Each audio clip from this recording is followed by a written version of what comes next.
Hi friends, it's Amy. Welcome to my bookish life. Today I have some unboxings for you.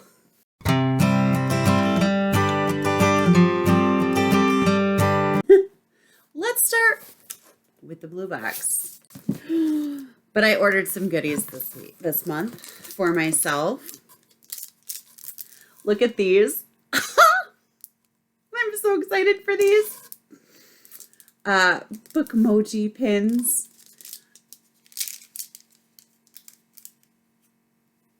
I just could not resist. My pick for this month is the Book of Cold Cases by Simone St. James. All right, so this just has so many buzzwords for me. Creepy, Simone St. James, blogger, cold cases, true crime. I just, it just felt right when I suspected that this was going to be a pick for this month so I just went for it. And then I also got this one. Taylor Adams, No Exit. I'm just so intrigued by this one, and it was all over the place, and I just couldn't resist adding it on to my order. So I did. So, yeah. New books. Same laundry. I'm not folding. Okay. I hate laundry because I have to share my laundry room with, 8 other apartments. So 7 other apartments. I'm the 8th apartment. So Bookshelf Thomasville, here is the mystery. So last month I didn't have a Bookshelf Thomasville because something I don't like about the Bookshelf Thomasville subscription is that in order to renew my subscription, I have to refill out all of the information, which is kind of annoying, but it also makes sense. However, what happened was I thought that I had filled out all the information and pressed send and to renew it. And then turns out I didn't do that. So I didn't have any Bookshelf Thomasville last month, and it made my heart a little bit sad, but it was okay. So here it is. Bookshelf Thomasville down in Georgia. As the subscription, I get the middle grade subscription because I can put it in my classroom. Dogman. I actually have a student that I'm probably going to give this bookmark to. So Olivia picked out the middle grade book this month. So let's see. Hey, Amy, do you have a place you go for summer vacation? Yes. My family used to have a little house by the beach where everyone biked or walked to get around, where you see the same folks every morning at the local donut shop picking up breakfast. My sister and I would bike across the island to take a look at the mansion on one end on the way to go play tennis. Lark's family has a house on Swallowtail Island, a house at one time she took for granted, but now everything is different. Now this house is the only family she thinks she has left, but that is very far from the truth. If you like Echo Mountain by Lauren Wolk, you'll love this month's pick.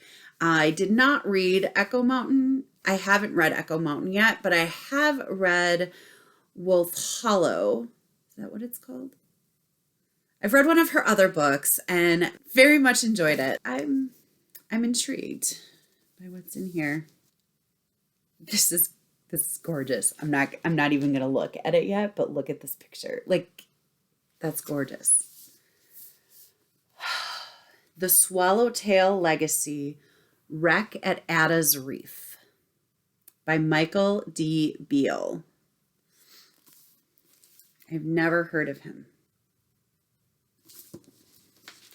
Okay. Bookmark. 12-year-old Lark Huron Finch is steeling herself to spend the summer on Swallowtail Island off the shores of Lake Erie. It's the first time that she and her sisters will have seen the old house since their mom passed away.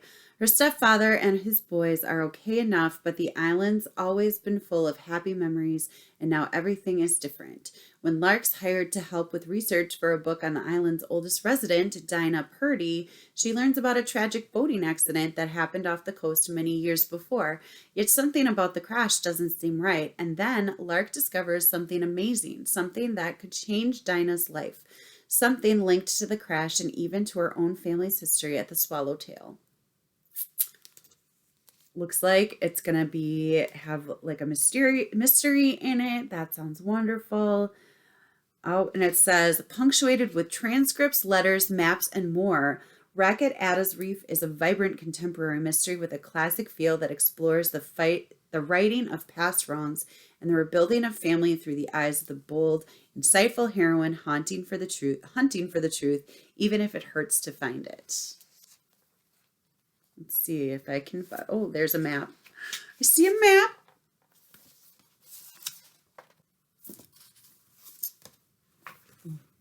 That's impossible to see. Okay. All right. This looks good. So the note says, the author's note says that this started out as a YA. But it became middle grade. Look at the detail on this. We have this picture frame with two girls on it. We have this clock here. This is like, is that like the clock key? Bird cage, then birds not in cages, binoculars. There's just so much detail on here. Okay, so then I made my very first book outlet order because they were running some kind of sale. Okay, but that did nothing.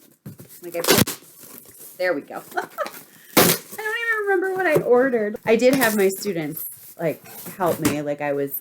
I was reading descriptions. Once I got to the point where I needed money to get the free shipping, I was reading descriptions and having students pick it up. And at one point I read the description and they were like, that sounds weird. And I was like, oh, okay, I won't get it. And they were like, what? Why not?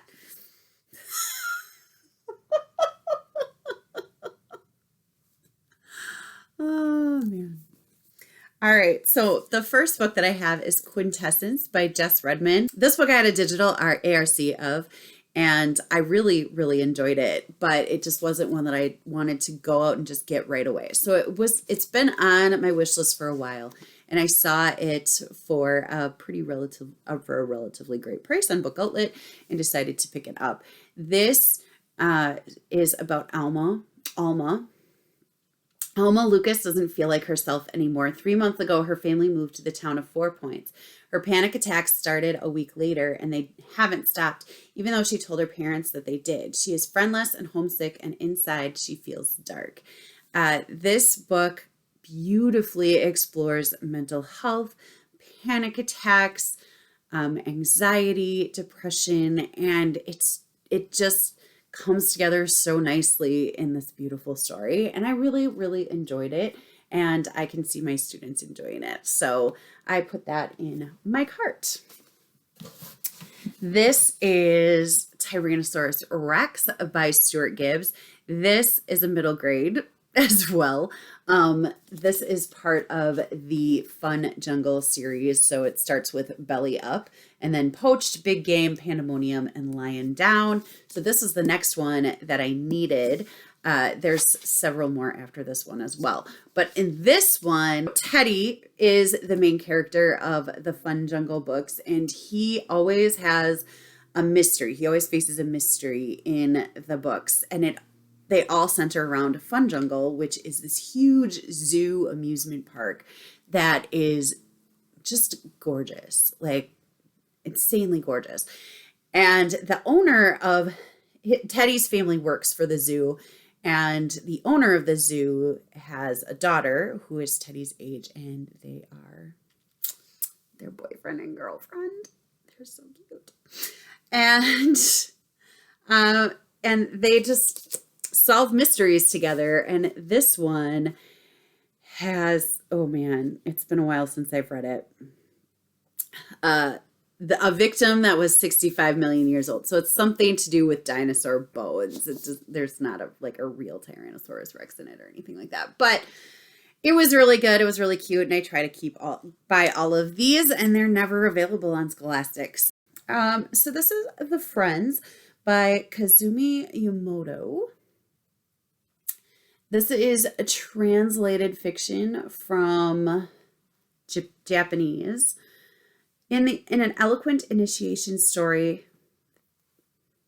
Okay, so coming of age story that first touches and then pierces the heart. Japanese first novelist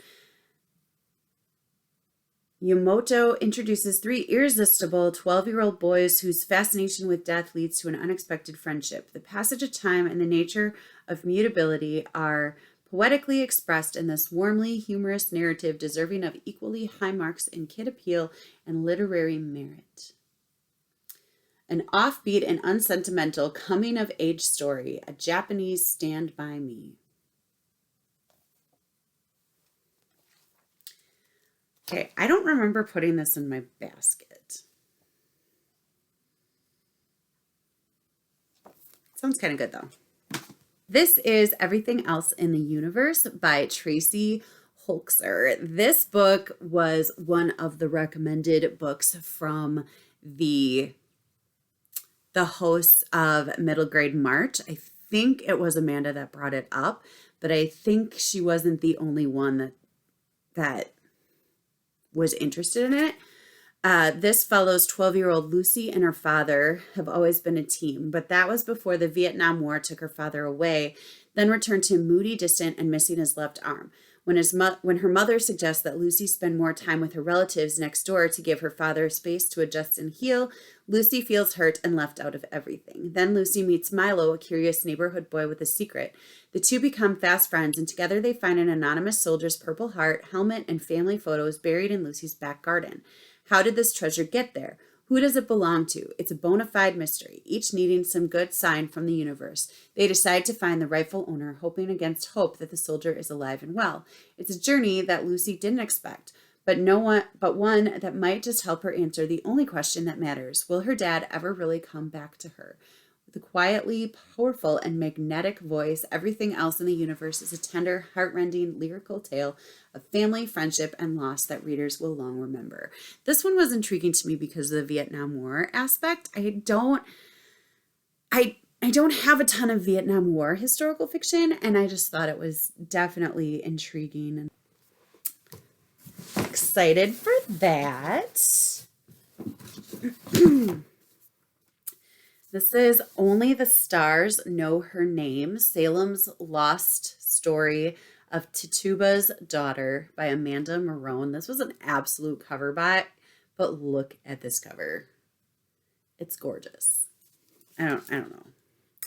A year has passed since the witch trials in Salem, and while townspeople act like nothing happened, 13-year-old Violet lost everything. Her mother, Tituba, was accused of practicing witchcraft by Betty and Abigail Paris, 2 girls Violet had grown up with and thought of as sisters, while others who were charged with witchcraft denied any wrongdoing. Her mother had confessed. But why? Her mother would never have done such wicked acts, would she? After the remaining incriminated townspersons are pardoned, Violet learns that Reverend Paris has sold her parents to a man who took them north. Filled with rage, she comes across Tammy Younger and Elizabeth Prince, 2 girls who are seeking the vengeance of their own. Together, the 3 form a coven, signing their names in a book of spells. But the magic they practice, at first new and exciting, turns dark and deadly. Will this black magic help Violet find her family, or will it be her undoing? This powerful historical story of family revenge and forgiveness is a can't-miss novel from Amanda Marrone. This one sounded interesting. This was Orange for the Sunsets by Tina Athaide. Asha and her best friend, Yusovo, never cared about the differences between them, Indian, African, girl, boy, short, tall. But when Ugandan President Idi Amin announces that Indians have 90 days to leave the country, suddenly those differences are the only things that people in Entebbe can see, not the shared after-school samosas or Asha's cheering for Yusofu at every cricket game. Determined for her life to stay the same, Asha clings to her world tighter than ever before, but Yusofu is torn, pulled between his friends, his family, and a promise that could bring his dreams of university within reach. Now, as neighbors leave and soldiers line the street, the two friends find that nothing seems sure, not even their friendship. And with only days before the deadline, Asha and Yusofu must decide if the bravest thing of all might be to let each other go.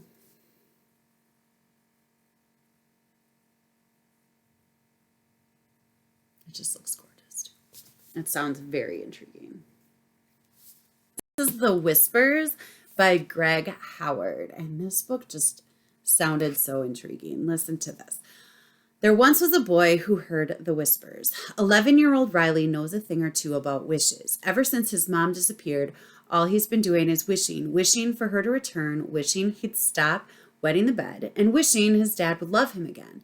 With the police investigation stalled, Riley is desperate for answers and worried his mother might soon be out of time. So he turns to the Whispers, mythical wood creatures who will grant your heart's desires if you bring them tribute. It's a story his mother used to tell him every night. He never really believed they were real until one day when he hears them call to him, telling him his mother is near.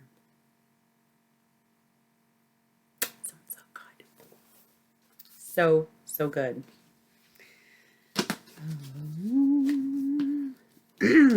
This is The Best Worst Summer by Elizabeth Eulberg. Elizabeth Eulberg. This was recommended by Amanda from the Curly Reader. 4 kids, 2 summers, 1 box of secrets. She said that it's like packed of like 90s, 80s nostalgia. And as someone that grew up in that time, she just really loved it. So it's definitely something that I was interested in reading. This is going to be the worst summer ever for Peyton. Her family just moved and she has to leave her best friend behind. She's lonely, she's bored, until she comes across a box buried in her backyard with a mysterious message. Things are about to get interesting. Back in 1989, it's going to be the best summer ever for Melissa and Jessica. They have 2 whole months to goof around and explore, and they're going to bury a time capsule. But when one girl's family secret starts to unravel, it's clear things may not go exactly as planned. Beloved author Elizabeth Eulberg weaves a story of mystery and adventure that will change 4 friends forever. It sounds so beautiful. Oh, she writes the Great Shelby Holmes books, which I've never read, but I've always thought they sounded really intriguing, so I might at some point read them. This is Drowned City, Hurricane Katrina and New Orleans, written and illustrated by Don Brown. This is, of course, a graphic novel, and it just looks very informative, and quite a few of my students love the I Survived books, and getting anything historical fiction that into their hands that's going to enhance their understanding of history, I think is a really good thing. So the back of this says, on August 29th, 2005, Hurricane Katrina's monstrous winds and surging waters overwhelmed the protective levees around low-lying New Orleans, Louisiana. 80% of the city flooded, in some places under 20 feet of water. Property damages across the Gulf Coast topped $100 billion. 1,833 people lost their lives. The riveting tale of this historic storm and the drowning of an American city is one of selflessness, heroism, and courage, and also of incompetence, racism, and criminality. Don Brown's kinetic art and as it happens narrative capture both the tragedy and triumph of one of the worst natural disasters in American history. It just sounds so intriguing. But this rain actually comes off, it's like embossed on there. It's got a texture to it. It's beautiful. I don't know how it got on my radar, but I was looking through my wish list to put books in my cart for this order, and I came across this one and looked at it again, and it just sounds so informative, wonderful. The pictures look very engaging and descriptive, and oh man. I'm excited for this one. a lot. I think my kids could really get something out of that one. And then this is the one that I started describing to them, and they were like, well, that sounds weird. And I was like, okay, I won't get it. And they were like, why not?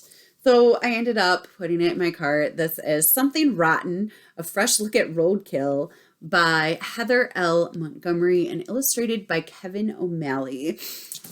This says this book is not for the squeamish. Wildlife vehicle collisions kill over 1 million animals a day in the United States alone. But for these creatures, a death is just the beginning. Wildlife specialist Heather L. Montgomery researches across the globe, from roads to labs and even homes, discovering the second life of roadkill. Can crushed Tasmanian devils help cure contagious cancers? Are parasites in dead garter snakes' lungs actually gifts from pythons slithering through the Everglades? Can a flattened squirrel become art? This engaging and irreverent look at scientific research shows just how useful animal remains can be. But it's just, look at these footnotes. Like, there's so much information on there, and this could be a mentor text for when I'm explaining what footnotes are to my students, because that's a really hard concept for students to understand. And coming from in a middle grade book, that's just really cool. So here is my book outlet order, plus my bookshelf Thomasville, plus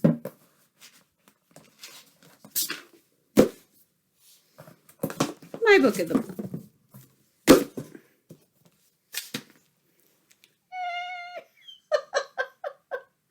That's a lot. Trying to slow down on my book buying. So, do any of these books sound interesting to you? Have you read any of these books? I would love to hear from you down in the comments. If you like this video, please give me a thumbs up. If you would like to see more videos from me, make sure you're subscribed. And I hope that you are finding things you love to read. Until next time, happy reading. Bye.